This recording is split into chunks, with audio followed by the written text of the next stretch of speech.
So DJI just released a firmware update for the Pocket 3. And I'm just gonna tell you all the new features on there so that you can get out and go and try it for yourself. There's some really cool ones, so let's get to it. Mr. Black.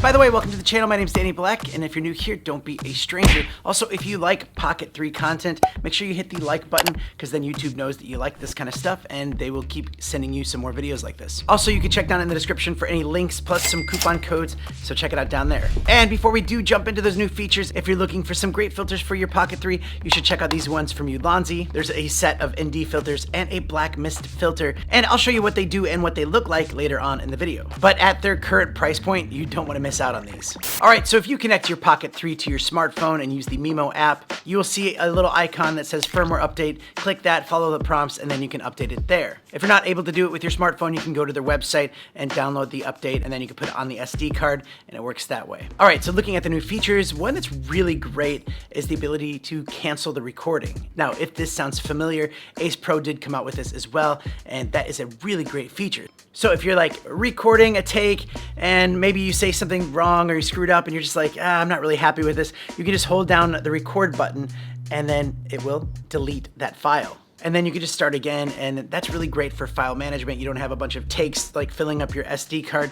This will get rid of those, and I do love that feature. I think that's really good. But this only works in video mode. It doesn't work in time-lapse or motion lapse or in webcam mode. Now, some people were noting that their DJI Mic 2 with their Pocket 3, their overall volume was a little bit low, so DJI has optimized the recording gain for it, which you're listening to right now, and it does look a lot better when I'm editing it. I don't have to boost up the volume to try to match it up with some other gear. They also added support for the built-in mics with the audio channel. So when you are recording with your Mic 2, they also add another file with the onboard mics as like a backup. Now, they did this on their last firmware update, but now they've just added support to make it better and enhance that gain control. So another really good enhancement is they've optimized the joystick for selfie mode. So when you go to selfie mode, 1, 2, 3, and before you would like accidentally go the opposite way because it just didn't feel natural with where you're going. But now when you're looking at yourself and you move it one way or the other, it goes the right way. So it just feels a lot better, and I'm happy that they did that. So that's a great update. And do me a favor before we go on, drop a comment and let me know what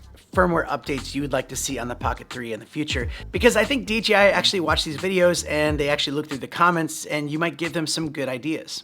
All right, so the next update, and this is another one that I really like a lot. They fixed what happens when you unplug it from your computer. So basically, when you plug it into your computer, you can either go to webcam mode or you can go to file upload. And so if I'm using file upload, get my files off, eject it from my hard drive, and then unplug it.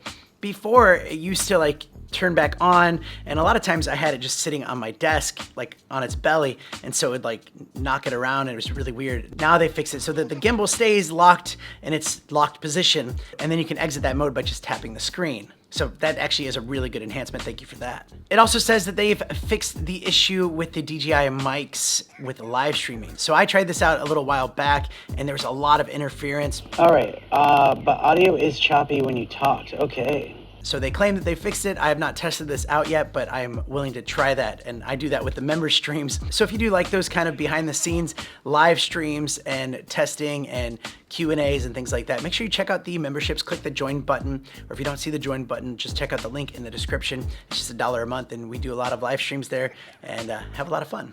It also says it fixed some other minor bugs and things like that, and basically for me, I just go through the whole system, all of the buttons, to see if there's anything new. And the only thing I could see was there's a little info icon in the video section, just kind of letting you know that NTSC settings are not actually like 30 frames per second, it's just rounded up. But that's all that I could see, and there's still some features I would love to see in future updates, like especially with this little button on the side where you can access some really cool filming effects. I'd love to see like a dolly zoom or even like video waypoints, as well as like an on-screen button to just turn on and off product showcase mode for focus. So you can go from like single or continuous to that product showcase by just clicking a button and not just having to go through and switching to that mode. And there's still some others, but despite that, I could still fully recommend the Pocket 3. This thing has been a beast, and I've recommended it to friends and family, and they go out and buy it. They love it.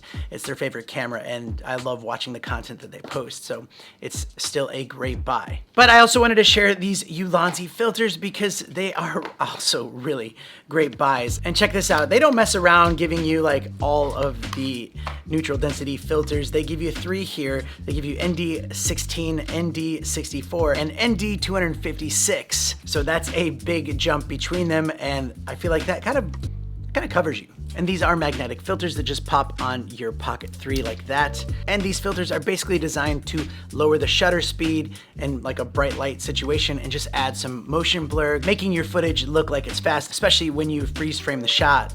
It looks like there's a lot of motion to it. Also, if you're doing like time lapses or hyper lapses, adding that higher ND filter gives that motion blur like crazy. It looks awesome. And you can even pick up this pack for $40 US. But then also check out this black mist filter. It's a filter that can control highlight flares. Looks so good. It lowers the image sharpness, just making your skin look a little bit smoother. Maybe it de-ages you a little bit. But it's also great for landscape shots as well. Like, oh my gosh, let me just take this thing off so you see a before and after here. Pop this thing off. Just straight up. So this is the after. See the lights behind, they look kind of cool. What happens if we turn the sharpness all the way up and then put this thing on? So this is the sharpness all the way up. And then let's put this on. So it's gonna smooth it out and still be sharp. That's a cool look. This is a great tool for your Pocket 3, and it only costs $16 US. But they also have a deal so you can get both of these for $50 US, which is a great deal, and Ulanzi always makes really awesome and high quality accessories, so happy to promote that. And if you want to see some more Ulanzi accessories I like, you can click and watch this video right here. And if you want to see some more Pocket 3 features, click this video right here. And if you're watching this on a TV, well, there's nothing to click, so you can watch this next one right now.